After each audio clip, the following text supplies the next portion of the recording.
Olá, agora eu vou mostrar para você o que acontece normalmente com o processo do envelhecimento. Então, nesse módulo, nessa unidade de aprendizagem 3, vamos discutir qual que é a fisiologia do envelhecimento. A ideia é tentar mostrar para você que com o envelhecimento acontecem alterações que a gente considera normais. A gente nasce, a gente atinge a nossa maturidade na vida adulta, há uma estabilização da nossa capacidade homeostática e depois de uma certa idade há um declínio dessa nossa reserva fisiológica, dessa nossa capacidade de resistir às agressões do meio interno e do meio externo. Essas alterações dessa capacidade homeostática, a gente dá o nome de senescência. Então, aqui, novamente lembrando que o conceito de velhice, ele é diferente do conceito de senescência. A velhice, do ponto de vista conceitual, é aquela fase da vida após os 60 anos aqui no nosso meio e 65 anos nos países desenvolvidos. O processo de senescência, que é a redução dessa capacidade homeostática, dessa nossa reserva fisiológica, ela começa um pouco mais cedo, a partir dos 30, 40 anos. Então, nós atingimos então o máximo da nossa capacidade biológica, o máximo da nossa potência biológica aos 30, 40 anos. Depois, há um declínio lentamente progressivo ao longo do tempo. Esse declínio, esse processo de redução da nossa capacidade, da nossa fisiologia, do funcionamento do nosso organismo, ele vai se acentuando à medida que a pessoa envelhece. Todavia, essas alterações fisiológicas não são suficientes para a pessoa adoecer ou para a pessoa se tornar incapaz. O que o nosso organismo perde com o processo de envelhecimento é aquilo que a gente chama de redundância. São os excessos que são fundamentais na vida adulta e que na velhice já não são tão. Eu sempre gosto de falar o seguinte, olha, o que a gente perde com a velhice é o supérfluo, é aquilo que não é necessário para a gente ser independente e para a gente entender o sentido da vida e, consequentemente, sermos felizes. É isso que acontece com o processo de envelhecimento. É isso que a gente chama de senescência. Então, no envelhecimento, há que haver um balanço entre a vitalidade e a fragilidade. Se esse balanço for mais positivo para a vitalidade, esse envelhecimento é robusto. Se esse balanço for mais positivo para a fragilidade, esse envelhecimento é aquele envelhecimento frágil. Então, o que é normal do envelhecimento é o que a gente chama de senescência. Você vai ver também com o nome de envelhecimento fisiológico, envelhecimento normal, que é normal da idade. E aquilo que não é normal da idade, a gente chama de envelhecimento patológico ou senilidade. Então, esses dois conceitos, apesar de serem parecidos, senescência e senilidade, não são a mesma coisa. Qual que é a fronteira entre o que é normal e o que não é normal? Qual que é a fronteira entre a senescência e a senilidade? Isso não está claro.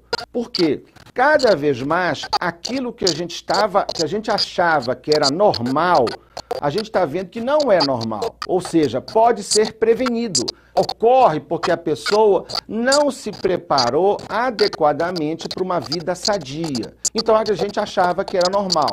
Hoje a gente sabe que não é normal. Então, há uma transição entre a normalidade e a anormalidade. Então, do ponto de vista global, o que acontece no processo de envelhecimento? Existem várias teorias do envelhecimento que não é o objetivo desse nosso curso aprofundar nelas. Mas sabemos que o processo de envelhecimento ele começa na célula. Existem várias teorias. A teoria do radical livre, a teoria da alteração das proteínas do DNA, das proteínas das células. Isso, com o tempo, vai levando a uma senescência celular e vai levar à morte celular. Como você sabe, todo órgão, por exemplo, o coração, o pulmão, os rins, o cérebro, eles são formados por células, tá? Então, as células se juntam para formar os órgãos. Então, o que acontece? Com essas alterações celulares, esses órgãos vão tornando-se mais vulneráveis, eles vão se tornando menos funcionais, digamos assim. E isso vai levar ao quê? Vai levar a uma desregulação do funcionamento desses órgãos e da integração entre eles. Isso que a gente chama de disfunção dos sistemas fisiológicos. É isso que acontece no processo de envelhecimento. Esses órgãos se tornam mais vulneráveis, eles ficam menos resistentes às agressões. Bem, isso acontecendo em vários órgãos vai originar uma alteração no indivíduo, tá? Na pessoa propriamente dita. O tipo de envelhecimento é aquela classificação clínico-funcional dos idosos que a gente já viu na primeira unidade, no primeiro módulo do curso. Então, você se lembra que a gente discutiu que existem vários tipos de idosos. Basicamente, existe o idoso robusto, o idoso em risco de fragilização e o idoso frágil. E você se lembra também que cada grupo desses idosos tem subtipos. Então, eu tenho 3 tipos de idosos robustos, 2 tipos de idosos em risco de fragilização e 5 tipos de idosos frágeis.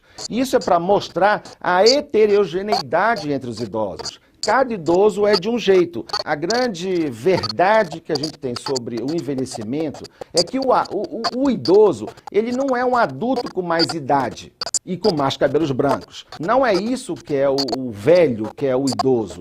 São mudanças muito profundas que acontecem nesse organismo, que a gente tem que saber quais são, para saber como compensá-las através do nosso cuidado, ou do cuidado do próprio paciente com a sua saúde, ou do cuidado do cuidador para com aquele idoso que envelheceu de forma mais frágil. E mesmo no mesmo idoso, o sistema cardiovascular pode envelhecer de um jeito, o sistema respiratório de outro jeito. Então há uma diferença muito grande entre os órgãos, entre o envelhecimento dos órgãos que compõem o nosso organismo. Bem, para eu avaliar a saúde no idoso, eu tenho que primeiro avaliar a sua funcionalidade global, que é o quê? Se esse idoso é capaz de realizar as atividades de vida diária de forma independente e autônoma, as AVDs avançadas, as AVDs instrumentais e as AVDs básicas. Para realizar essas atividades de vida diária, ele tem que ter os sistemas funcionais preservados. Então ele tem que ter a cognição preservada, o humor, a mobilidade e a comunicação. Então esse conceito, mas não basta isso. É necessário um funcionamento adequado dos sistemas fisiológicos principais, ou seja, dos órgãos. A composição corporal, o sistema imunológico, o órgão dos sentidos, a pele, o sistema cardiovascular e assim por diante. Esses são os órgãos e sistemas fisiológicos. Então, não se esqueça que eu tenho os sistemas funcionais, que é a cognição, humor, mobilidade e comunicação, e os sistemas fisiológicos, que nada mais são do que esses órgãos que têm que estar funcionando bem para que os sistemas funcionais funcionem de forma adequada para que a pessoa seja independente e autônoma na sua vida. Então, tudo está integrado. Além desses 3 elementos, eu tenho a questão dos medicamentos. Os medicamentos nos idosos, eles também podem interferir positivamente ou negativamente na sua saúde. Outra coisa fundamental é o que a gente chama de fatores contextuais. Quer dizer, a saúde do idoso depende também da questão sociofamiliar, ou seja, da família onde ele está inserido, do cuidador, quer dizer, da saúde do cuidador. Você tem que se cuidar para o idoso ficar bem cuidado. E, por último, a questão da avaliação ambiental, a saúde ambiental. Então, você vai ver nesse curso uma grande importância que a gente dá para a avaliação do ambiente, para ver se o ambiente está preparado para esse idoso, para ver se esse ambiente físico físico onde o idoso está inserido, se ele é seguro, se ele protege o idoso contra alguns problemas, principalmente as quedas. Então, são essas dimensões que constituem a saúde do idoso. Nesse módulo, a gente vai aprofundar com você em relação aos sistemas fisiológicos principais, que são esses: a composição corporal e a nutrição. O nosso organismo, ele muda completamente. Então, há uma redução da água, há uma redução dos ossos e há uma redução também da massa muscular, mas aumenta a gordura. Então, você vai ver por que isso é importante. Da mesma forma, no sistema imunológico. O idoso, ele tem algumas mudanças imunológicas que predispõem ele a ter mais infecção, a ter mais neoplasia. Então, você vai ver que o câncer, ele tem a ver também com uma alteração do sistema imunológico. É o nosso sistema imunológico que nos protege contra o câncer. E, finalmente, você vai ver que com o envelhecimento, há uma tendência a ter doenças que a gente chama de doenças autoimunes. São doenças que afetam, que atacam o nosso próprio corpo. É como se o organismo deixasse de perceber o que é de origem da pessoa e o que não é. Isso é normal até um ponto. Se for exagerado, vira uma doença.